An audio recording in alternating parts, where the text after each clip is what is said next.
waktu mengenal detik, sebelum langit dihiasi bintang, sebuah keputusan agung telah mengguncang seluruh alam semesta. Allah mengumumkan akan menciptakan khalifah di bumi. Para malaikat terdiam, mempertanyakan takdir makhluk yang berpotensi menumpahkan darah. Sementara satu makhluk lain mendengarkan dengan hati yang mulai terbakar oleh iri dan kesombongan. Dari tanah yang hina, lahirlah jasad agung tanpa ruh.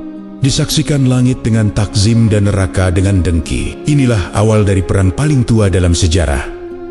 Ketaatan melawan kesombongan, ilmu melawan iri, manusia melawan iblis, sebuah kisah yang dampaknya masih kita rasakan hingga hari ini. Sebelumnya, bantu subscribe, like, dan tulis amin di kolom komentar.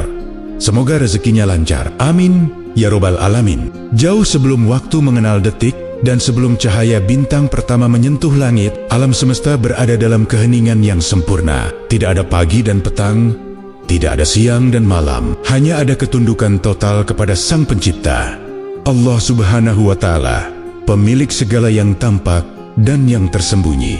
Di alam malakut yang suci, para malaikat senantiasa bertasbih, memuji kebesaran Allah tanpa jeda, tanpa lelah, tanpa pernah mengenal makna pembangkangan. Dalam keheningan yang penuh kemuliaan itu, Allah menyampaikan sebuah ketetapan agung yang kelak akan mengubah arah sejarah alam semesta. Allah mengumumkan kepada para penghuni langit bahwa Dia hendak menjadikan seorang khalifah di muka bumi, sebuah makhluk yang akan diberi amanah besar, memimpin, mengelola, dan memakmurkan bumi sesuai kehendaknya. Kalimat itu menggema di seluruh lapisan langit, menembus kesunyian yang selama ini hanya dipenuhi tasbih. Para malaikat terdiam. Mereka bukan makhluk pembangkang, bukan pula makhluk yang meragukan kebijaksanaan Allah. Namun dalam ketaatan yang murni itu, muncul sebuah pertanyaan yang lahir dari rasa ingin tahu dan tanggung jawab. Para malaikat menyampaikan kegelisahan mereka dengan penuh adab. Mereka bertanya, apakah makhluk yang akan diciptakan itu kelak tidak akan berbuat kerusakan dan menumpahkan darah di bumi? Sebab mereka mengetahui bahwa bumi pernah menjadi saksi kehancuran pada masa sebelumnya. Para malaikat kemudian menyebutkan pengabdian mereka. Siang dan malam mereka bertasbih, memuji, dan menyucikan nama Allah tanpa henti. Bagi para malaikat, ketaatan total itulah bentuk kesempurnaan. Namun Allah, Sang Maha Mengetahui, menjawab dengan satu kalimat yang penuh wibawa dan hikmah. Allah menegaskan bahwa Dia mengetahui apa yang tidak diketahui oleh para malaikat. Jawaban itu seketika menutup semua pertanyaan. Tidak ada bantahan, tidak ada perdebatan lanjutan. Para malaikat tunduk sepenuhnya pada ilmu Allah yang meliputi segala sesuatu. Di balik barisan para malaikat yang berserah diri, ada satu sosok yang ikut mendengarkan pengumuman tersebut. Sosok ini bukan malaikat, namun berada di antara mereka karena ketaatan panjang di masa lalu. Dialah iblis, makhluk dari golongan jin yang dianugerahi kemampuan beribadah dengan luar biasa. Namun berbeda dengan malaikat yang bertanya untuk memahami hikmah, hati iblis justru mulai diliputi kegelisahan yang beracun. Iblis merasakan sesuatu yang asing dalam dadanya. Ketetapan tentang khalifah di bumi terasa seperti ancaman bagi kedudukannya. Ia mulai membandingkan, menimbang, dan tanpa disadari menumbuhkan benih kesombongan. Dalam diam, iblis merasa bahwa makhluk baru yang akan diciptakan itu kelak akan menggeser posisinya. Dari sinilah awal dari sebuah permusuhan panjang yang belum disadari oleh siapapun di langit. Ketetapan Allah telah disampaikan dan keputusan itu bersifat mutlak. Tidak ada makhluk yang mampu mengubahnya. Langit kembali dipenuhi tasbih, namun kini tak lagi sama. Di balik ketenangan itu, sebuah rencana besar sedang bergerak menuju perwujudannya. Bumi yang sunyi telah dipilih sebagai panggung, dan sebuah makhluk bernama manusia akan segera memulai perjalanannya. Inilah awal kisah manusia pertama, sebuah kisah yang dimulai dari keputusan ilahi, disaksikan oleh ketaatan malaikat, dan diam-diam ditentang oleh kesombongan iblis. Sebuah awal yang sederhana, namun menyimpan gema yang akan terus bergulir hingga akhir zaman. Setelah ketetapan besar itu diumumkan di langit, alam semesta kembali tenggelam dalam ketenangan yang penuh makna. Namun di balik ketenangan tersebut, sebuah proses agung mulai dijalankan. Allah Subhanahu wa Ta'ala memerintahkan para malaikat untuk turun ke bumi dan mengambil saripati tanah sebagai bahan penciptaan makhluk yang kelak menjadi khalifah. Perintah ini bukan sekadar tugas biasa, melainkan awal dari sejarah panjang umat manusia. Para malaikat turun ke bumi yang saat itu masih sunyi, dan belum tersentuh peradaban. Mereka mengambil tanah dari berbagai penjuru dunia. Ada tanah merah dari wilayah yang hangat, tanah hitam dari bumi yang subur, tanah putih yang lembut, dan tanah kuning yang keras serta tandus. Tanah-tanah itu dikumpulkan tanpa pengecualian. Seolah sejak awal Allah ingin menanamkan pesan bahwa manusia akan lahir dalam keberagaman rupa dan sifat. Tanah-tanah tersebut kemudian dicampur dengan air hingga menjadi lumpur yang pekat dan berwarna gelap. Campuran itu dibiarkan hingga mengental, mengeluarkan bau khas tanah basah yang menyengat. Dari bahan yang tampak sederhana dan hina inilah Allah membentuk jasad manusia pertama dengan tenggen nia yang maha mulia. Setiap bagian dibentuk dengan ketelitian sempurna, mencerminkan keindahan ciptaan yang tidak tertandingi oleh makhluk manapun sebelumnya. Jasad itu dibentuk dengan rupa yang tegap dan sempurna. Tingginya menjulang, posturnya kuat, dan bentuknya mencerminkan kemuliaan yang belum pernah disaksikan oleh langit. Para malaikat yang melewati jasad tersebut merasakan kekaguman yang mendalam. Mereka melihat sesuatu yang berbeda, sesuatu yang memiliki potensi besar, meski masih terbaring kaku tanpa kehidupan. Namun jasad itu belum bernyawa. Allah membiarkannya dalam keadaan diam untuk waktu yang lama. Ia seperti patung tanah liat yang mengering, tidak bergerak, tidak berbicara, dan tidak merespons apapun. Masa penantian ini bukan tanpa hikmah. Langit menyaksikan, bumi menjadi saksi, dan setiap makhluk memandang jasad itu dengan perasaan yang berbeda-beda. Di antara yang sering mendekati jasad tersebut adalah iblis. Dengan langkah perlahan dan pandangan penuh curiga, iblis mengelilingi tubuh yang belum bernyawa itu. Ia memperhatikannya dari berbagai sisi, mencoba memahami apa keistimewaan makhluk yang akan diberi kedudukan tinggi di bumi. Bahkan iblis masuk ke dalam rongga tubuh jasad tersebut, keluar masuk, seolah mencari titik lemah yang bisa dimanfaatkan di masa depan. Dalam hatinya, iblis mencibir. Ia menyimpulkan bahwa makhluk yang memiliki rongga dan kebutuhan pasti adalah makhluk yang lemah. Iblis merasa semakin yakin bahwa makhluk dari tanah ini tidak pantas mendapat kehormatan besar. Kesombongan itu tumbuh perlahan, mengakar dalam hati yang sebelumnya dikenal taat. Iblis gagal memahami bahwa kekuatan sejati manusia bukan pada fisik, melainkan pada ruh dan ilmu yang akan Allah anugerahkan. Sementara itu, para malaikat tetap menjaga adab mereka. Mereka tidak mempertanyakan mengapa jasad itu dibiarkan lama tanpa ruh. Mereka percaya sepenuhnya bahwa setiap keputusan Allah selalu tepat pada waktunya. Jasad tanah itu kini menjadi pusat perhatian langit dan bumi, menunggu satu momen yang akan mengubah segalanya. Keheningan terasa semakin dalam. Jasad tanpa ruh itu terbaring diam, namun sesungguhnya ia sedang menunggu sentuhan takdir. Saat yang telah ditetapkan semakin dekat. Sebuah hembusan ilahi akan segera menghidupkan tanah yang kering, dan ketika itu terjadi, tidak hanya bumi yang akan berubah, tetapi juga arah sejarah seluruh makhluk berakal. Saat yang telah lama dinantikan akhirnya tiba. Setelah jasad manusia pertama terbentuk sempurna dan dibiarkan dalam keheningan, Allah Subhanahu wa Ta'ala menetapkan satu momen yang akan mengubah makna keberadaan tanah dan langit. Di hadapan para malaikat, Allah meniupkan ruh Siptonia ke dalam jasad yang selama ini terbaring kaku. Tiupan itu bukan sekadar hembusan, melainkan perintah kehidupan dari sang pemilik ruh.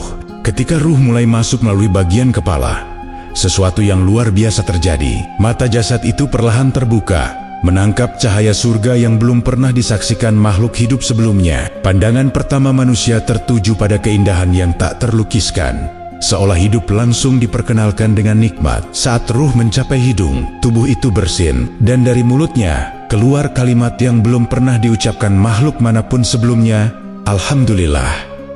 Sebuah pujian murni yang lahir dari fitrah. Allah membalas ucapan itu dengan doa penuh kasih, Yarhamukallah. Inilah kalimat pertama yang didengar telinga manusia, sebuah rahmat langsung dari Sang Pencipta. Ruh terus menjalar ke seluruh tubuh, menghidupkan setiap anggota, hingga akhirnya manusia pertama berdiri tegak dengan kesadaran penuh. Ia kini hidup, bernafas, bergerak, dan mampu merasakan. Sosok itu adalah Adam, manusia pertama yang diciptakan dengan kesempurnaan rupa dan kesadaran. Tingginya menjulang, posturnya kokoh, dan wajahnya memancarkan ketenangan yang belum pernah terlihat sebelumnya. Para malaikat memandang Adam dengan takzim, menyadari bahwa makhluk ini bukan sekadar jasad tanah, melainkan ciptaan yang membawa amanah besar. Allah kemudian memerintahkan para malaikat untuk bersujud kepada Adam. Perintah itu bukan bentuk penyembahan kepada manusia, melainkan wujud ketaatan kepada Allah dan pengakuan terhadap kemuliaan ilmu dan amanah yang diberikan kepada Adam tanpa ragu. Para malaikat langsung bersujud. Tidak ada keraguan, tidak ada penolakan. Langit dipenuhi ketundukan yang sempurna. Namun di antara barisan malaikat yang bersujud, tampak satu sosok yang tetap berdiri. Iblis menolak menundukkan diri. Wajahnya mengeras, hatinya dipenuhi kesombongan. Ia memandang Adam bukan dengan rasa hormat, melainkan dengan kebencian yang membara. Penolakan itu memecah keharmonisan langit. Menjadi pembangkangan pertama yang tercatat dalam sejarah penciptaan. Allah menegur iblis dan menanyakan alasan penolakannya. Teguran itu sebenarnya adalah kesempatan untuk kembali dan menyadari kesalahan. Namun iblis memilih jalan lain. Dengan penuh keangkuhan, ia menyatakan bahwa dirinya lebih baik karena diciptakan dari api, sementara Adam hanya dari tanah. Kesombongan itu menjadi akar kejatuhannya. Ia menilai kemuliaan dari asal-usul, bukan dari ketaatan. Penolakan tersebut membuat iblis terusir dari kemuliaan yang selama ini ia rasakan. Ia kehilangan kedudukannya, namun tidak kehilangan rasa angkuhnya. Dari momen inilah lahir permusuhan abadi antara iblis dan manusia. Sebuah permusuhan yang tidak didasari kekuatan fisik, melainkan iri dan dengki terhadap amanah ilahi. Adam menyaksikan semua itu dengan hati yang belum sepenuhnya memahami. Namun satu hal telah jelas, kehidupannya tidak akan berjalan tanpa ujian. Di balik sujud para malaikat dan rahmat Allah, ada musuh yang telah bersumpah untuk menyesatkan. Langit telah menjadi saksi, dan bumi kelak akan menjadi medan pembuktian. Suasana langit yang semula dipenuhi ketundukan kini berubah tegang. Para malaikat masih bersujud, sementara iblis berdiri sendirian dalam pembangkangan yang terang-terangan. Allah Subhanahu wa Ta'ala yang Maha Mengetahui kembali menegur iblis, menanyakan apa yang menghalanginya untuk tunduk saat perintah telah jelas disampaikan. Pertanyaan itu bukan karena Allah membutuhkan jawaban, melainkan sebagai kesempatan terakhir bagi iblis untuk menyadari kesalahannya. Namun kesempatan itu tidak dimanfaatkan. Dengan hati yang telah tertutup kesombongan, iblis menjawab dengan angkuh. Ia menyatakan bahwa dirinya lebih baik daripada Adam. Menurut iblis, api yang menjadi asal penciptaannya lebih mulia daripada tanah yang membentuk Adam. Api dianggap ringan, bergerak cepat, dan bercahaya, sedangkan tanah dipandang rendah, kotor, dan berat. Dari perbandingan inilah iblis merasa memiliki hak untuk menolak perintah. Jawaban itu menjadi titik balik paling gelap dalam sejarah makhluk berakal. Untuk pertama kalinya, ada makhluk yang berani menilai perintah Allah dengan logika kesombongan. Iblis tidak menolak karena tidak tahu, melainkan karena merasa lebih tinggi. Ia mengukur kemuliaan dengan bahan penciptaan, bukan dengan ketaatan. Kesalahan ini tampak sederhana, namun dampaknya menggetarkan seluruh alam. Allah menegaskan bahwa kesombongan tidak memiliki tempat di sisinya. Tidak pantas bagi siapapun yang merasa besar untuk tinggal di wilayah kemuliaan. Dengan keputusan yang tegas dan adil, Allah mengusir iblis dari surga. Semua kehormatan yang pernah ia rasakan dicabut seketika. Dari makhluk yang dulu dikenal taat, iblis berubah status menjadi makhluk yang terlaknat dan terhina. Namun kejatuhan itu tidak melunakkan hatinya. Alih-alih memohon ampun seperti yang kelak akan dilakukan Adam, iblis justru mengajukan permintaan lain. Ia memohon agar umurnya dipanjangkan hingga hari kiamat. Permintaan ini bukan untuk memperbaiki diri, melainkan untuk menjalankan rencana dendam yang telah bersemi di hatinya. Allah mengabulkan permintaan tersebut sebagai bagian dari ketetapan dan ujian besar bagi manusia. Setelah mendapatkan penangguhan umur, iblis mengucapkan sumpah yang mengguncang. Ia bersumpah akan mendatangi manusia dari segala arah, depan, belakang, kanan, dan kiri. Iblis bertekad menjadikan manusia lupa, lalai, dan jauh dari rasa syukur kepada Allah. Sumpah itu bukan sekadar ancaman, melainkan deklarasi perang terhadap seluruh keturunan Adam. Adam menyaksikan pengusiran iblis dengan hati yang mulai memahami realitas penciptaannya. Ia menyadari bahwa amanah sebagai khalifah tidak hanya tentang kemuliaan, tetapi juga tentang menghadapi musuh yang licik dan sabar. Iblis tidak menyerang dengan kekuatan, melainkan dengan tipu daya dan bisikan halus yang sulit dikenali. Pelajaran besar dari peristiwa ini mulai terbentuk. Kesombongan menjadi dosa pertama yang menghancurkan iblis. Ia tidak jatuh karena kurang ibadah, melainkan karena merasa lebih baik dari yang lain. Api yang dibanggakannya tidak menyelamatkan apapun. Sebaliknya, tanah yang direndahkan justru dimuliakan dengan ruh, ilmu, dan amanah. Langit kembali tenang, namun ketenangan itu menyimpan bayangan panjang. Adam kini berdiri sebagai manusia pertama dengan musuh yang telah bersumpah. Permusuhan itu tidak akan berhenti pada satu generasi. Ia akan mengalir dalam sejarah, menjadi ujian abadi antara ketaatan dan kesombongan. Disinilah benih konflik besar ditanam. Dari satu penolakan lahir kutukan. Dari satu kesombongan lahir permusuhan tanpa akhir. Dan Adam, dengan segala kemuliaan yang diberikan, baru saja melangkah ke awal perjalanan panjang yang penuh ujian. Setelah iblis diusir dan sumpah permusuhan terucap, suasana langit kembali dipenuhi ketenangan yang syarat makna. Adam berdiri sebagai manusia pertama, menyadari bahwa kemuliaan yang ia terima bukanlah tanpa alasan. Allah Subhanahu wa Ta'ala tidak membiarkannya berjalan tanpa bekal. Sebelum amanah besar dijalankan, Allah terlebih dahulu menganugerahkan sesuatu yang menjadi inti keunggulan manusia: ilmu. Allah mengajarkan kepada Adam nama-nama seluruh benda yang ada, bukan sekadar sebutan, melainkan pemahaman tentang hakikat, fungsi, dan manfaat setiap ciptaan. Adam diajari mengenali gunung dan laut, angin dan hujan, tumbuhan dan hewan, bahkan hal-hal yang paling kecil dan tersembunyi. Ilmu itu ditanamkan langsung ke dalam sanubarinya, menjadi bagian dari kesadarannya sebagai manusia. Pengetahuan ini tidak diperoleh melalui proses coba-coba atau pengalaman panjang, melainkan sebagai anugerah langsung dari Allah.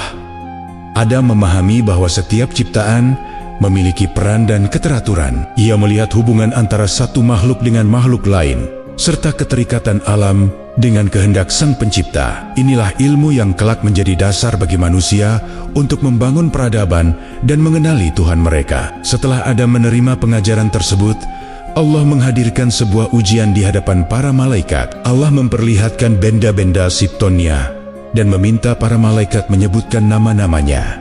Para malaikat terdiam. Mereka menyadari keterbatasan diri mereka. Dengan penuh ketundukan, para malaikat mengakui bahwa mereka tidak mengetahui apapun kecuali apa yang Allah ajarkan kepada mereka. Pengakuan itu bukanlah kelemahan, melainkan kemuliaan adab. Para malaikat menyucikan Allah dan mengakui bahwa ilmunya meliputi segala sesuatu. Saat itu menjadi jelas bahwa keberatan para malaikat sebelumnya bukanlah bentuk penentangan, melainkan kegelisahan yang kini terjawab oleh kenyataan. Adam memiliki potensi yang tidak mereka miliki. Allah kemudian memerintahkan Adam untuk menyebutkan nama-nama benda tersebut. Dengan suara yang tenang dan jelas, Adam menyebutkannya satu persatu. Setiap nama yang terucap seolah memantul di seluruh penjuru langit, menjadi bukti nyata keunggulan ilmu yang dianugerahkan kepadanya. Para malaikat menyaksikan dengan rasa kagum yang semakin dalam. Melalui momen ini, Allah menegaskan kembali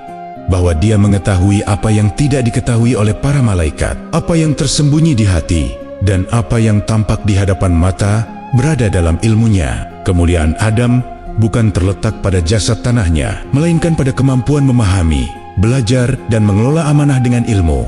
Pelajaran besar mulai terpatri dalam sejarah. Ilmu menjadi pembeda antara kesombongan dan ketundukan. Iblis yang beribadah tanpa ilmu terjerumus dalam kesombongan. Adam yang diberi ilmu justru ditinggikan derajatnya. Dari sinilah manusia diajarkan bahwa kemuliaan sejati tidak diukur dari asal-usul, rupa, atau kekuatan, tetapi dari ilmu yang membimbing pada ketaatan. Adam merasakan tanggung jawab besar dari anugerah ini. Ilmu bukan untuk membanggakan diri, melainkan untuk menjalankan amanah sebagai khalifah. Ia menyadari bahwa setiap pengetahuan akan dimintai pertanggungjawaban. Kesadaran ini menumbuhkan kerendahan hati, bukan kesombongan. Langit menjadi saksi bahwa manusia dimuliakan karena ilmu. Sebuah fondasi telah diletakkan untuk perjalanan panjang di bumi. Namun, di balik kemuliaan itu, Adam juga memahami bahwa ilmu akan selalu diuji. Dan ujian terbesar bukanlah ketidaktahuan,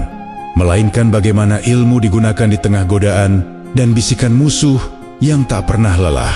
Setelah Adam dimuliakan dengan ilmu dan amanah besar, Kehidupan di surga berjalan dalam ketenangan yang belum pernah dirasakan sebelumnya. Para malaikat senantiasa hadir, namun Adam merasakan sebuah ruang kosong di dalam hatinya. Ia memiliki kesadaran, ilmu, dan kedudukan.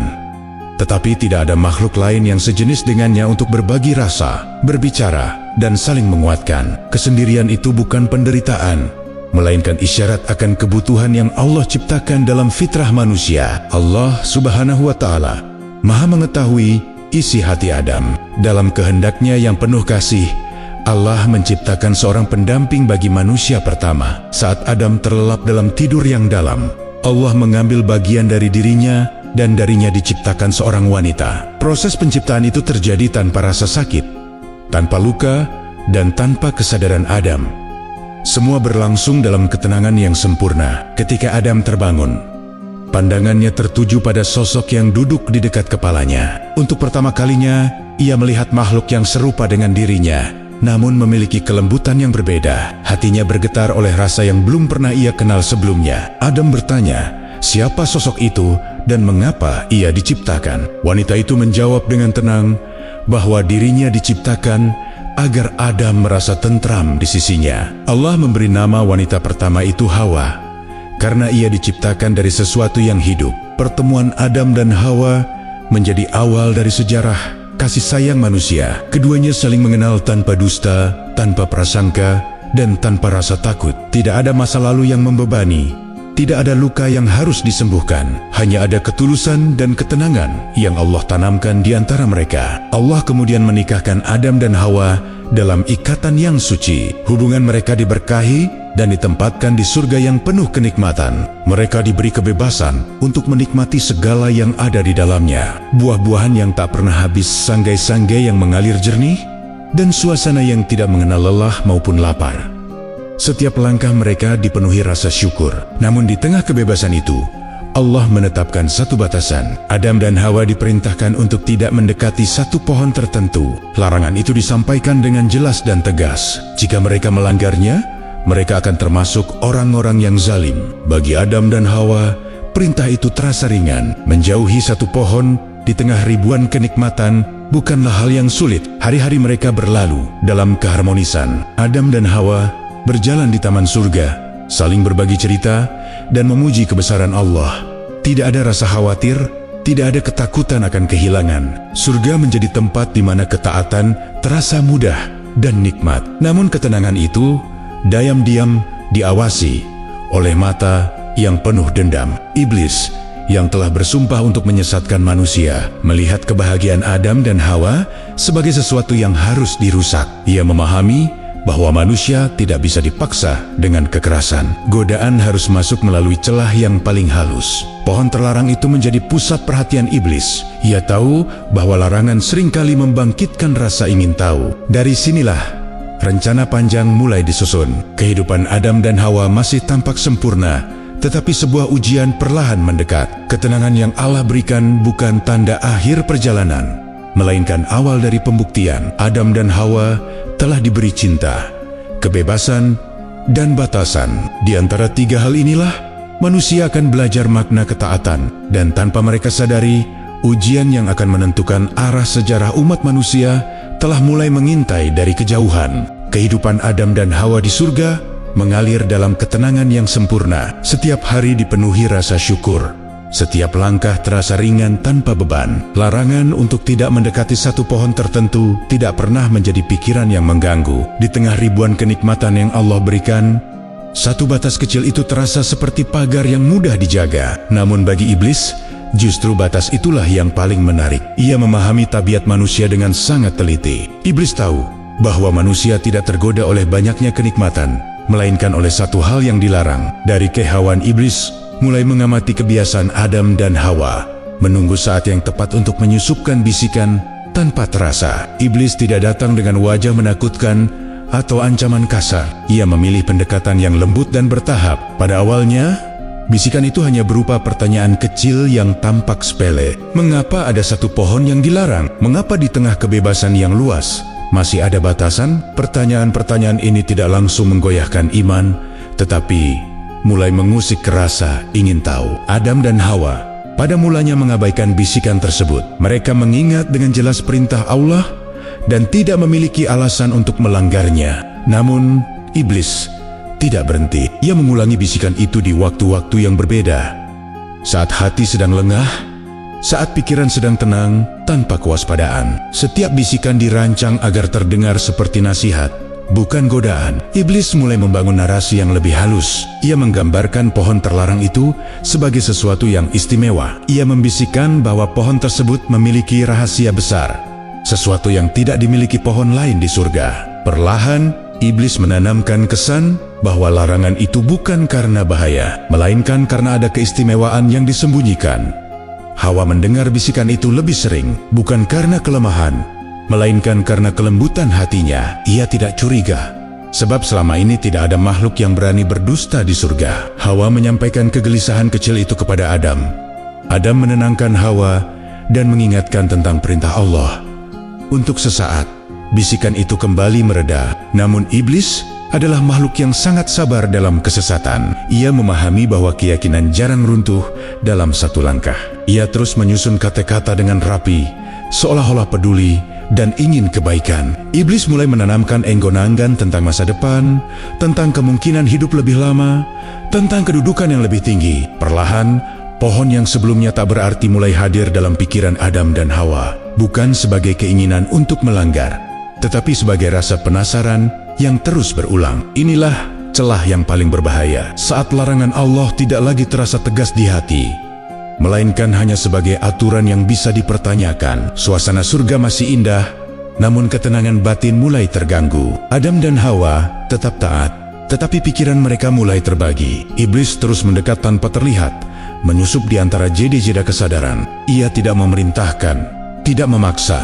hanya membiarkan pikiran bekerja sendiri. Pelajaran besar mulai terukir tanpa disadari. Godaan tidak selalu hadir sebagai ajakan terang-terangan untuk berbuat salah. Ia sering datang sebagai rasa ingin tahu yang tampak wajar. Iblis memahami bahwa jika manusia mulai mempertanyakan larangan Allah, maka langkah berikutnya akan terasa lebih ringan. Pohon terlarang itu kini berdiri sebagai simbol ujian. Masih belum disentuh, masih belum didekati, namun bayangannya mulai menghampiri hati. Adam dan Hawa berada di persimpangan yang sunyi, dan tanpa mereka sadari, satu langkah kecil ke arah pohon itu akan mengubah perjalanan manusia selamanya. Bisikan itu kini tidak lagi sekadar pertanyaan kecil. Iblis melihat bahwa benih penasaran telah tumbuh di hati Adam dan Hawa.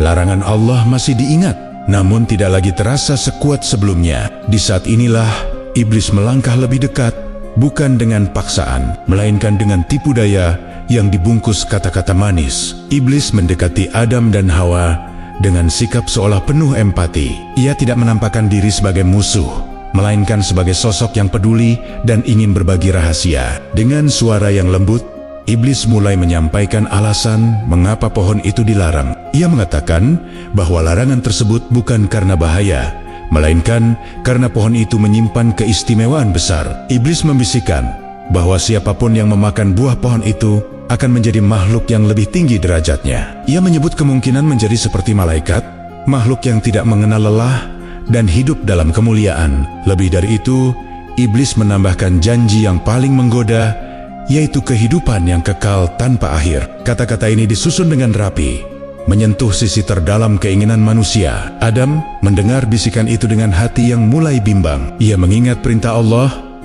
namun juga merasakan dorongan untuk memahami hikmah di balik larangan tersebut. Hawa pun merasakan hal yang sama, bukan karena ketidaktaatan, melainkan karena ketulusan hati yang belum pernah mengenal kebohongan. Mereka tidak memiliki pengalaman tentang tipu daya. Melihat keraguan itu, iblis melancarkan senjata terakhirnya. Ia bersumpah dengan menyebut nama Allah. Iblis berkata bahwa dirinya adalah pemberi nasihat yang tulus. Sumpah ini menjadi titik balik yang paling berbahaya. Adam dan Hawa tidak pernah membayangkan ada makhluk yang berani menggunakan nama Allah untuk berdusta. Di mata mereka, sumpah atas nama Allah adalah jaminan kejujuran. Pertahanan batin Adam dan Hawa mulai runtuh. Larangan Allah masih terngiang, tetapi sumpah palsu iblis menciptakan kebingungan yang halus. Iblis terus menghiasi pohon terlarang itu dengan sebutan indah, menyebutnya sebagai pohon keabadian. Setiap kata yang diucapkan iblis dirancang untuk menutup rasa takut dengan harapan palsu. Pohon itu kini tampak berbeda di mata mereka. Bukan lagi sekadar larangan, melainkan simbol dari kemungkinan yang belum dicapai. Iblis berhasil mengalihkan fokus Adam dan Hawa dari ribuan nikmat yang telah Allah berikan kepada satu hal yang tidak mereka miliki. Inilah strategi tertua dan paling berbahaya dalam sejarah manusia. Suasana surga terasa sunyi. Angin lembut seakan membawa peringatan yang tidak terdengar jelas. Adam dan Hawa berdiri tidak jauh dari pohon terlarang, masih belum menyentuhnya. Namun jarak batin mereka terhadap larangan itu semakin dekat. Hati mereka berada di antara ketaatan dan rasa ingin tahu. Iblis tersenyum dalam diam. Ia tidak perlu mendorong lebih jauh. Keraguan telah cukup bekerja. Ia tahu bahwa satu langkah kecil akan segera terjadi. Janji keabadian telah menutupi ingatan akan peringatan Allah.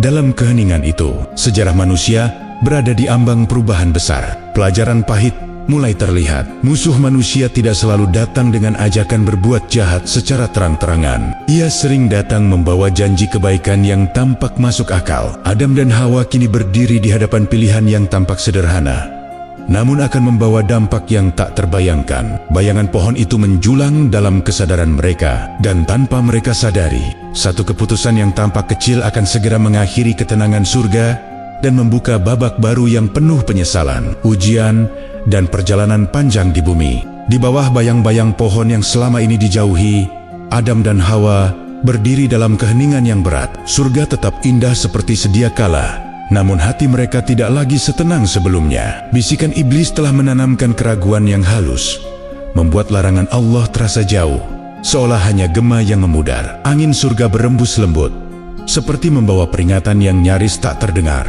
Iblis tidak lagi berkata-kata. Ia telah menabur benihnya, dan kini menunggu. Adam dan Hawa saling berpandangan, menyadari kebimbangan yang sama. Mereka tidak berniat membangkang, tidak pula berniat menentang perintah Allah. Namun rasa ingin tahu dan janji keabadian yang dibisikkan telah menutup kejernihan hati mereka. Di titik inilah manusia pertama menghadapi ujian yang paling menentukan. Dengan tangan yang bergetar, mereka mendekat. Langkah itu terasa ringan, namun dampaknya kelak akan begitu berat. Saat buah dari pohon terlarang itu dipetik dan disentuh, sesuatu yang tak pernah mereka bayangkan terjadi. Belum sempat rasa buah itu sepenuhnya dirasakan, kemuliaan yang selama ini menyelimuti tubuh mereka dicabut seketika. Pakaian surga yang indah sirna tanpa bekas. Untuk pertama kalinya, Adam dan Hawa merasakan malu. Perasaan yang belum pernah ada sebelumnya menghantam kesadaran mereka dengan keras. Mereka menyadari keadaan diri mereka dan merasa telanjang di hadapan alam semesta. Kesadaran akan pelanggaran itu datang bersamaan dengan rasa takut dan penyesalan yang mendalam. Surga yang tadinya menjadi tempat ketenangan kini terasa menyesakkan. Dalam kepanikan, Adam dan Hawa berlari di antara pepohonan surga. Mereka memetik daun-daun yang lebar dan menyusunnya dengan tergesa-gesa untuk menutupi diri. Setiap gerakan dilakukan dengan hati yang bergetar. Mereka menyadari bahwa janji keabadian yang ditawarkan iblis hanyalah tipuan yang berujung pada kehinaan. Kenikmatan surga terasa jauh ketika hati dipenuhi rasa bersalah. Keheningan kembali menyelimuti surga. Namun kini keheningan itu berbeda. Tidak ada lagi rasa damai yang utuh. Di tengah kesunyian tersebut, suara Allah menggema dengan kewibawaan yang menembus jiwa. Allah memanggil Adam dan Hawa, mengingatkan mereka pada larangan yang telah disampaikan dan peringatan tentang iblis sebagai musuh yang nyata. Adam dan Hawa tertunduk. Tidak ada bantahan, tidak ada alasan yang mereka cari. Mereka tidak menyalahkan iblis sepenuhnya. Meskipun iblis yang merayu dengan hati yang hancur, mereka mengakui bahwa merekalah yang telah melampaui batas. Pengakuan itu lahir dari kesadaran penuh akan kesalahan, bukan paksaan. Di sudut lain iblis menyaksikan hasil tipu dayanya. Ia merasa menang, meskipun tidak memahami perbedaan besar antara dirinya dan Adam. Iblis membangkang dengan kesombongan, sementara Adam jatuh karena kelemahan dan kelalaian. Perbedaan inilah yang kelak menentukan arah nasib keduanya. Momen ini menjadi titik balik sejarah manusia. Dari satu buah yang dimakan, lahirlah rasa malu, penyesalan, dan kesadaran akan dosa. Adam dan Hawa kini berdiri di hadapan Allah dengan hati yang remuk, menyadari bahwa satu pelanggaran kecil telah mengubah segalanya. Namun di balik runtuhnya kemuliaan itu, sebuah pintu lain mulai terbuka, pintu menuju tobat. pelajaran dan perjalanan panjang yang akan ditempuh manusia di bumi. Setelah runtuhnya kemuliaan yang selama ini menyelimuti mereka, Adam dan Hawa berdiri dalam keadaan yang belum pernah mereka rasakan sebelumnya. Surga masih terbentang indah di sekeliling mereka, namun hati mereka dipenuhi kegelisahan dan rasa bersalah yang mendalam. Setiap sudut taman surga yang dulu menghadirkan ketenangan, kini terasa seperti pengingat atas kesalahan yang baru saja mereka lakukan. Suara Allah Subhanahu wa Ta'ala kembali menggema dengan kewibawaan yang menembus relung jiwa. Allah menegaskan kembali larangan yang telah disampaikan dan mengingatkan bahwa iblis adalah musuh yang nyata bagi mereka. Pertanyaan itu bukan untuk mencari jawaban, melainkan untuk menumbuhkan kesadaran. Adam dan Hawa mendengarkan dengan kepala tertunduk, menyadari sepenuhnya bahwa mereka telah melanggar amanah. Berbeda dengan iblis yang menolak mengakui kesalahan, Adam dan Hawa tidak mencari pembenaran. Mereka tidak menyalahkan keadaan, tidak pula melempar tanggung jawab sepenuhnya kepada iblis. Kesadaran akan kelemahan diri membuat mereka hancur di hadapan Allah. Inilah momen di mana perbedaan besar antara manusia dan setan mulai terlihat dengan jelas. Adam merasakan penyesalan yang sangat dalam. Ia menyadari bahwa kemuliaan bukanlah jaminan kebal dari kesalahan. Sebaliknya, kemuliaan justru menuntut tanggung jawab yang lebih besar. Hawa pun merasakan hal yang sama. Hati mereka dipenuhi rasa takut kehilangan rahmat Allah yang selama ini menaungi kehidupan mereka. Melihat ketulusan penyesalan itu, Allah yang Maha Pengasih tidak membiarkan hamba-Nya tenggelam dalam keputusasaan. Allah mengajarkan kepada Adam beberapa kalimat doa, sebuah ungkapan tobat yang lahir dari pengakuan jujur atas kesalahan. Doa itu bukan sekadar rangkaian kata, melainkan jeritan hati yang mengakui kelemahan di hadapan kekuasaan Allah dengan suara yang bergetar. Adam dan Hawa melantunkan doa tersebut berulang kali. Mereka mengakui bahwa merekalah yang telah menzalimi diri sendiri. Mereka memohon ampun dan rahmat, karena tanpa itu mereka menyadari akan menjadi makhluk yang merugi. Air mata penyesalan mengalir, bukan karena takut akan hukuman semata, melainkan karena kehilangan kedekatan dengan Allah. Allah menerima tobat Adam dan Hawa. Rahmat kembali dicurahkan kepada mereka. Dosa pelanggaran itu diampuni, dan hati mereka kembali dipenuhi harapan. Penerimaan tobat ini menjadi pelajaran besar bagi seluruh keturunan Adam. Manusia bukanlah makhluk yang bebas dari salah, namun selalu memiliki jalan kembali selama mau mengakui kesalahan dan berserah diri kepada Allah. Di sisi lain, iblis menyaksikan peristiwa ini dengan kemarahan yang semakin membara. Ia melihat bagaimana Adam yang melakukan kesalahan justru diangkat kembali dengan rahmat, sementara dirinya tetap terpuruk dalam kutukan. Iblis tidak menyadari bahwa perbedaan itu terletak pada satu sikap, kerendahan hati. Iblis memilih kesombongan, Adam memilih tobat. Momen ini menegaskan satu hukum abadi. Kesalahan bukanlah akhir dari segalanya, tetapi kesombonganlah yang menutup pintu keselamatan. Adam telah jatuh, namun bangkit dengan tobat. Iblis jatuh dan memilih tenggelam dalam pembangkangan. Meskipun tobat Adam dan Hawa telah diterima, ketetapan Allah yang lain tetap harus berjalan. Pengampunan tidak selalu menghapus konsekuensi. Surga bukan lagi tempat tinggal mereka, namun kini perjalanan berikutnya akan ditempuh bukan dengan keputusasaan, melainkan dengan bekal rahmat, pengalaman, dan kesadaran yang jauh lebih dalam tentang arti ketaatan. Meskipun tobat Adam dan Hawa telah diterima dengan rahmat Allah, ketetapan lain yang telah dirancang sejak awal penciptaan tetap harus dijalankan. Surga yang selama ini menjadi tempat tinggal penuh ketenangan bukan lagi rumah bagi mereka. Allah Subhanahu wa Ta'ala menyampaikan keputusan besar dengan penuh kebijaksanaan. Adam, Hawa, dan iblis diperintahkan untuk turun ke bumi, sebuah tempat yang kelak menjadi medan ujian, perjuangan, dan pembuktian iman. Keputusan itu diterima Adam dan Hawa dengan hati yang tunduk. Tidak ada penolakan, tidak ada keluhan. Mereka memahami bahwa inilah bagian dari takdir yang telah Allah tetapkan, bahkan sebelum mereka diciptakan. Turunnya mereka ke bumi bukanlah bentuk penghinaan, melainkan langkah awal untuk menjalankan amanah sebagai khalifah di muka bumi. Namun pemahaman itu tidak menghapus rasa berat saat harus meninggalkan surga. Untuk terakhir kalinya, Adam dan Hawa memandang temen-temen indah yang pernah menjadi tempat mereka bersyukur dan bersujud. Sungai-sungai jernih, pepohonan yang rimbun, dan cahaya surga yang lembut perlahan menjauh dari pandangan. Ada kerinduan yang tak terucap, namun juga ada penerimaan yang lahir dari keimanan. Mereka sadar bahwa ketaatan sejati diuji bukan di tempat yang sempurna, tetapi di medan yang penuh tantangan. Adam dan Hawa diturunkan ke bumi dalam keadaan terpisah. Jarak yang sangat jauh memisahkan mereka, menambah berat ujian yang harus ditanggung. Adam merasakan kesendirian yang jauh lebih dalam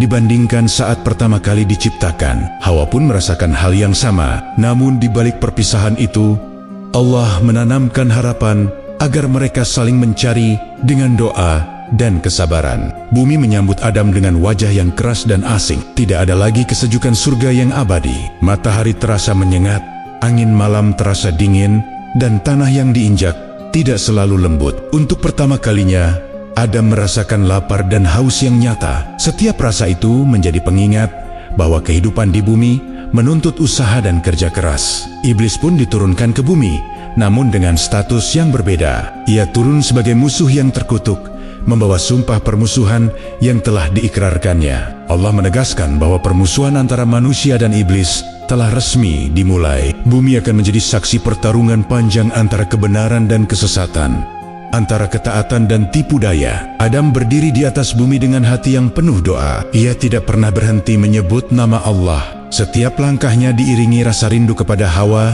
dan kerinduan yang lebih dalam kepada surga. Namun Adam memahami bahwa bumi adalah tempat untuk menanam, bukan memetik. Disinilah amal perbuatan akan diuji dan dibentuk. Pelajaran besar mulai terukir. Kesalahan yang pernah dilakukan tidak membuat Adam putus asa. Justru kesalahan itu menjadi bekal kesadaran untuk menjalani hidup dengan lebih hati-hati. Adam belajar bahwa rahmat Allah selalu dekat, bahkan di tempat yang paling asing sekalipun. Bumi yang awalnya sunyi kini diinjak oleh manusia pertama yang membawa iman di dalam dadanya.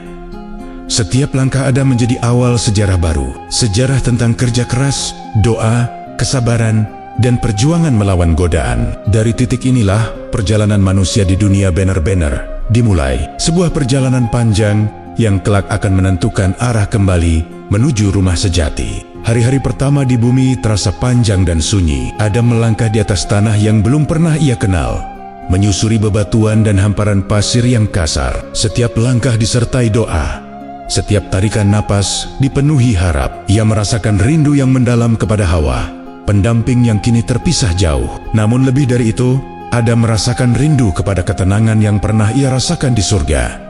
Rindu yang hanya bisa diobati dengan mengingat Allah.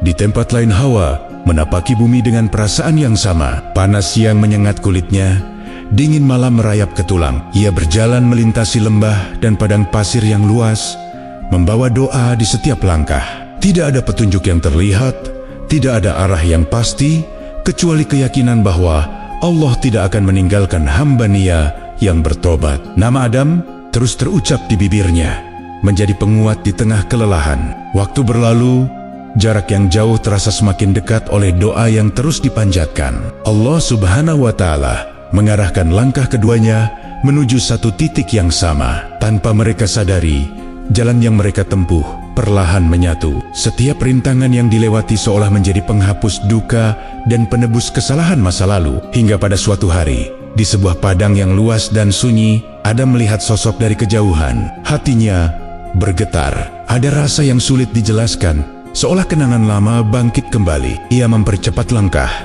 Matanya tak lepas dari sosok itu. Di saat yang sama, Hawa juga melihat seseorang mendekat.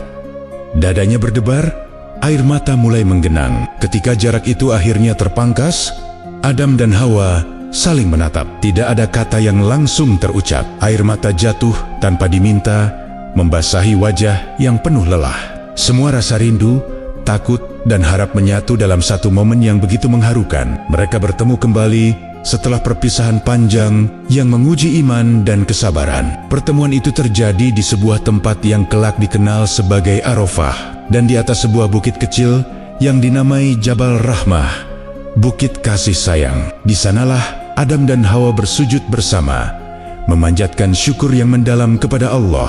Mereka menyadari bahwa perpisahan yang menyakitkan telah diganti dengan pertemuan yang penuh rahmat. Adam dan Hawa saling bercerita tentang perjalanan yang mereka lalui, tentang rasa lapar, dingin, dan kesepian, tentang doa yang tak pernah putus dan harapan yang selalu dijaga. Setiap cerita menjadi penguat bahwa mereka tidak pernah sendirian, karena Allah senantiasa membimbing langkah mereka meski di tempat yang paling asing. Di tempat itu pula, mereka menyadari makna baru dari kehidupan. Bumi bukan surga yang penuh kemudahan, tetapi juga bukan tempat tanpa rahmat. Selama mereka bersama dalam ketaatan, bumi dapat menjadi ladang amal yang mengantarkan kembali ke surga. Kebersamaan mereka kini dibangun bukan hanya oleh cinta, tetapi oleh kesadaran dan pengalaman. Adam dan Hawa mulai merencanakan hidup di bumi. Mereka mencari tempat berlindung, mengenali lingkungan sekitar, dan mempersiapkan diri menghadapi hari-hari yang penuh kerja keras. Pertemuan di Arafah menjadi titik balik, mengubah kesedihan menjadi kekuatan. Pelajaran besar terukir dari peristiwa ini. Setelah kesalahan dan perpisahan, selalu ada kesempatan untuk kembali jika disertai tobat dan kesabaran. Adam dan Hawa telah membuktikan bahwa rahmat Allah mampu mempertemukan kembali hati yang tercerai. Di bawah langit bumi yang luas, dua insan pertama itu melangkah bersama. Perjalanan mereka masih panjang, tantangan masih menanti. Namun kini mereka tidak lagi berjalan sendiri. Dengan iman sebagai pegangan, mereka siap memulai babak baru sebagai penghuni bumi dan pembawa awal peradaban manusia. Setelah pertemuan yang menguatkan di Arafah, Adam dan Hawa mulai menata hidup di bumi dengan kesadaran baru. Tidak ada lagi taman surga yang menyajikan kenikmatan tanpa usaha. Setiap hari menuntut kerja, setiap malam mengajarkan kesabaran. Namun di balik kerasnya kehidupan, mereka merasakan kehadiran Allah yang menuntun langkah demi langkah. Allah tidak membiarkan Adam dan Hawa kebingungan menghadapi dunia yang asing. Melalui bimbingan langit, Adam mulai mengenali tanda-tanda alam. Ia belajar membaca pergerakan matahari, arah angin, dan perubahan musim. Dari pengetahuan itu, tumbuh keyakinan bahwa bumi memiliki keteraturan yang dapat dipelajari, bukan kekacauan yang harus ditakuti. Adam mulai mengolah tanah dengan alat sederhana dari batu dan kayu. Tangan yang dulu tidak mengenal lelah, kini merasakan pegal dan luka kecil. Hawa mendampingi dengan penuh kesabaran, mengumpulkan hasil tanaman, membersihkan biji-bijian, dan menyiapkan makanan seadanya. Setiap tetes keringat terasa berat, namun juga menghadirkan kepuasan yang belum pernah mereka rasakan sebelumnya. Mereka belajar menanam dan menunggu. Benih yang ditabur tidak langsung memberi hasil. Hari demi hari berlalu dalam penantian yang menguji kesabaran. Dari proses ini, Adam memahami bahwa di bumi segala sesuatu memiliki waktu. Tidak ada hasil tanpa proses, tidak ada panen tanpa kesungguhan. Kesabaran menjadi pelajaran yang tertanam kuat. Selain bercocok tanam, Adam mulai berinteraksi dengan hewan-hewan di sekitarnya. Ia belajar menjinakkan ternak, memanfaatkan susu untuk makanan, dan menggunakan bulu sebagai pelindung tubuh. Hawa membantu mengolah hasilnya, menciptakan pakaian yang lebih layak untuk menghadapi panas siang dan dingin malam. Kehidupan yang sederhana perlahan menjadi tertata. Malam hari menjadi waktu perenungan. Api dinyalakan untuk menghangatkan tubuh dan menerangi kegelapan. Di sekeliling nyala api, Adam dan Hawa mengingat kembali perjalanan panjang yang telah mereka tempuh. Dari surga ke bumi, dari kemudahan ke kerja keras. Setiap kenangan menguatkan tekad mereka untuk menjalani amanah sebagai khalifah dengan penuh tanggung jawab. Adam menyadari bahwa kerja keras bukanlah hukuman, melainkan bentuk ibadah. Setiap cangkul yang menghantam tanah disertai niat untuk memakmurkan bumi. Setiap hasil yang diperoleh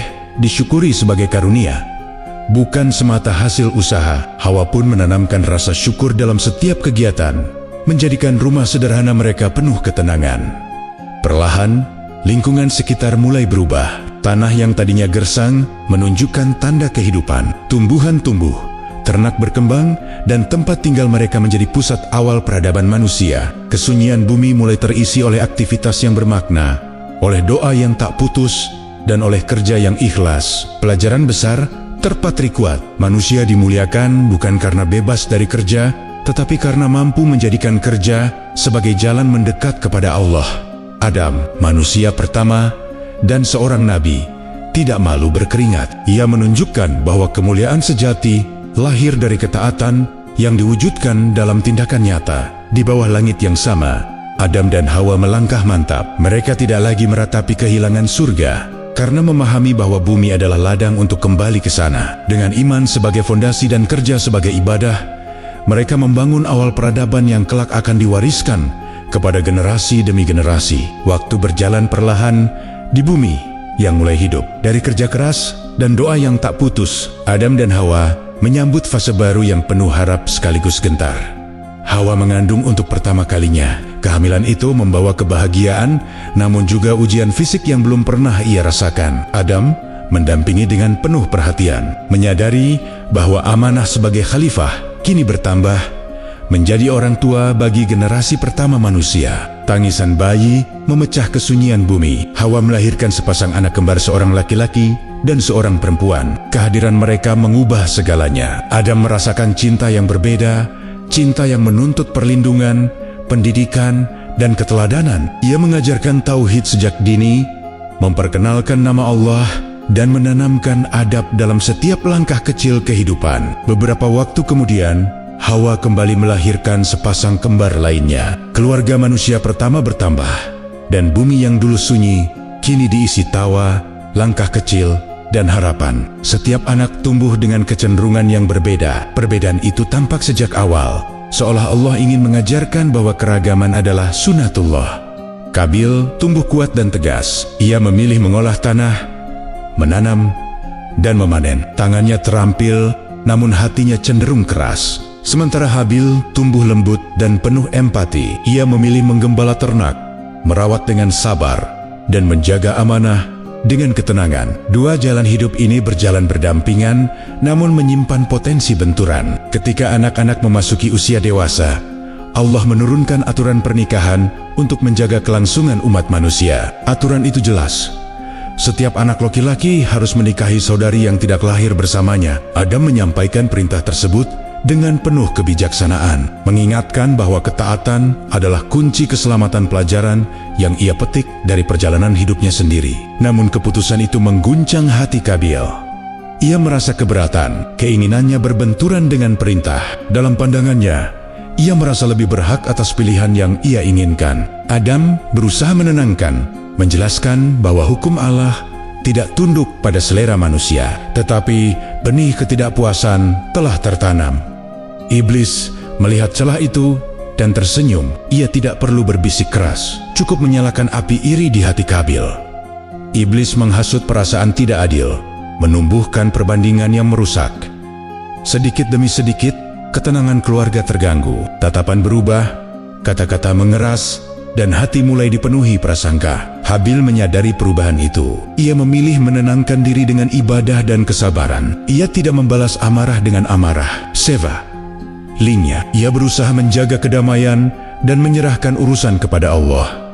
Sikap ini justru membuat Kabil semakin gelisah, karena ketenangan seringkali memantulkan kegelisahan bagi hati yang tidak tenang. Adam merasakan awan gelap mulai menggantung di rumahnya. Ia menyadari bahwa ujian tidak berhenti pada kerja keras dan kelaparan, tetapi juga pada konflik batin dan hubungan antar manusia. Untuk meredakan ketegangan dan mencari keadilan yang nyata, Adam menawarkan jalan pembuktian yang adil. Mempersembahkan kurban kepada Allah, siapa yang diterima kurbannya, dialah yang berada di pihak yang benar. Keputusan itu diterima, namun dengan perasaan yang berbeda. Habil menyambutnya dengan ikhlas, sementara Kabil menyimpannya dengan hati yang terpaksa. Disinilah benih kecemburuan berubah menjadi ujian nyata. Bumi bersiap menyaksikan momen yang akan menentukan arah sejarah manusia.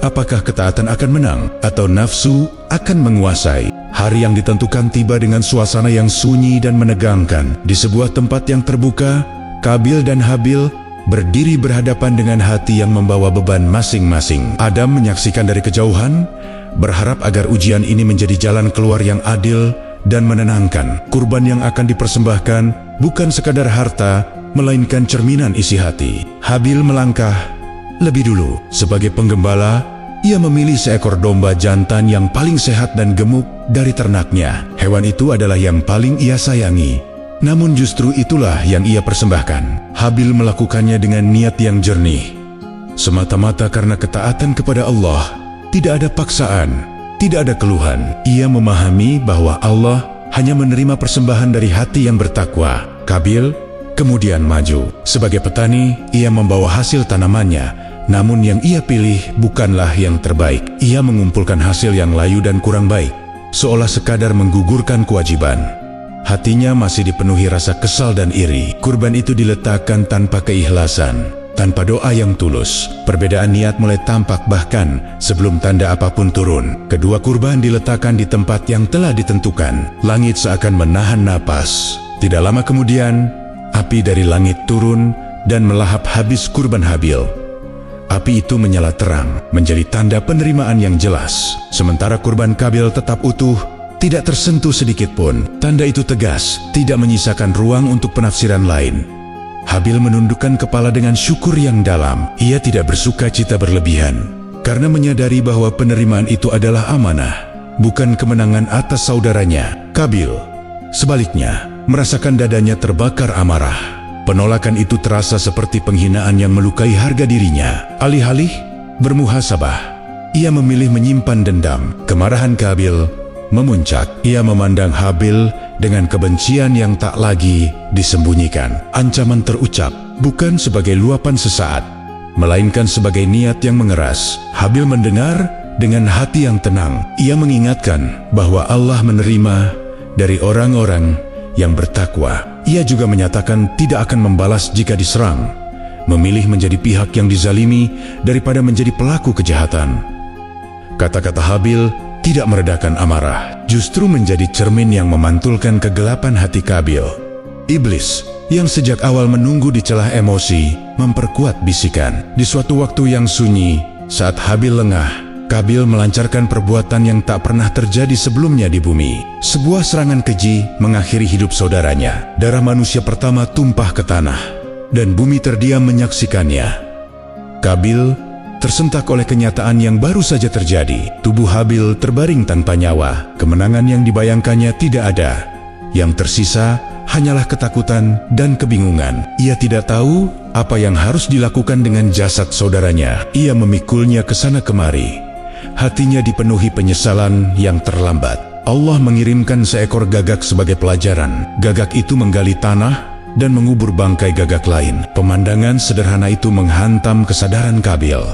Ia menyadari kebodohannya, merasa lebih hina daripada seekor burung. Dengan tangan gemetar, ia menggali tanah dan menguburkan Habil. Kesedihan menyelimuti keluarga manusia pertama. Adam dan Hawa menerima kabar itu dengan hati yang hancur. Tragedi ini menjadi peringatan abadi tentang bahaya iri dan amarah yang tak terkendali. Habil dikenang sebagai simbol ketulusan, sementara Kabil menjadi pelajaran pahit tentang bagaimana nafsu dapat menjatuhkan manusia ke titik terendah. Waktu terus berjalan, dan bumi yang dahulu sunyi kini dipenuhi jejak kehidupan. Rambut Adam mulai memutih. Langkahnya tak lagi setegap dulu. Tragedi yang merenggut Habil meninggalkan luka yang dalam, namun juga menumbuhkan kebijaksanaan. Adam memahami bahwa perjalanan manusia di bumi tidak hanya tentang membangun, tetapi juga tentang menjaga hati dari iri, amarah, dan tipu daya yang selalu mengintai. Di tengah duka itu, Allah menganugerahkan keturunan yang saleh sebagai penghibur dan harapan. Seorang anak lahir dengan akhlak yang lembut dan ketaatan yang kuat. Adam menamai putranya Shits, yang bermakna hadiah. Kepadanya, Adam menurunkan ilmu, hikmah, dan tuntunan ibadah yang telah ia terima. Shits tumbuh sebagai penerus yang menjaga cahaya tauhid di tengah keluarga manusia pertama. Adam semakin sering mengumpulkan anak-anak dan keturunannya. Ia berbicara dengan suara lembut, namun penuh penekanan. Ia mengingatkan tentang asal-usul mereka, tentang kemuliaan yang pernah diraih dan kesalahan yang pernah terjadi. Wasiat utamanya sederhana namun mendalam. Sembahlah Allah semata dan waspadalah terhadap tipu daya iblis. Adam menceritakan bagaimana kesombongan menjerumuskan iblis dan bagaimana tobat menyelamatkan manusia. Pesan Adam bukan sekadar nasihat, melainkan warisan jiwa. Ia menekankan bahwa kemuliaan manusia tidak terletak pada ketiadaan dosa, melainkan pada kesediaan untuk kembali kepada Allah ketika tergelincir. Ia mengajarkan bahwa dunia adalah tempat menanam dan akhirat adalah tempat memetik. Setiap perbuatan memiliki konsekuensi dan setiap niat akan dipertanggungjawabkan. Saat ajal mendekat, langit seakan bersiap. Malaikat turun membawa kain kafan dan wewangian dari surga. Mereka mengajarkan tata cara memperlakukan jenazah mandi, kafan, dan pemakaman sebagai syariat yang kelak diwariskan kepada seluruh manusia. Adam menghembuskan napas terakhirnya dengan menyebut nama Allah, meninggalkan dunia yang pernah ia pijak dengan penuh pelajaran. Kesedihan menyelimuti keluarga dan keturunannya. Namun duka itu bercampur dengan rasa syukur, karena Adam telah menyelesaikan amanahnya. Tidak lama berselang, Hawa pun menyusul kembali kepada Allah. Dua insan pertama itu kini berpulang, namun jejak mereka tetap hidup dalam sejarah dan hati manusia. Warisan Adam bukanlah harta, melainkan teladan. Teladan tentang bagaimana menghadapi kesalahan dengan tobat, menghadapi kerja keras dengan syukur, dan menghadapi godaan dengan kewaspadaan. Dari tanah ia diciptakan, dengan ruh ia dimuliakan, di surga ia diuji, dan di bumi ia menyempurnakan ketaatan. Kisah ini bukan cerita masa lalu yang jauh. Ia hadir dalam setiap pilihan manusia hari ini. Di dalam diri setiap orang ada potensi lupa seperti Adam, dan ada pula peluang untuk kembali seperti Adam. Jalan itu terbuka selama hati mau merendah dan tangan mau berdoa. Cahaya yang ditinggalkan Adam mengalir melalui garis keturunan para nabi hingga kelak mencapai puncaknya. Kita adalah pewaris bumi dan amanah itu. Setiap langkah, setiap kerja, dan setiap doa adalah bagian dari perjalanan pulang. Demikianlah perjalanan manusia pertama, sebuah kisah yang dimulai dari tanah, dimuliakan dengan ruh, diuji oleh godaan, dan disempurnakan oleh tobat. Semoga kisah ini meneguhkan hati, menguatkan iman, dan mengingatkan bahwa rumah sejati selalu menanti mereka yang setia menjaga amanah.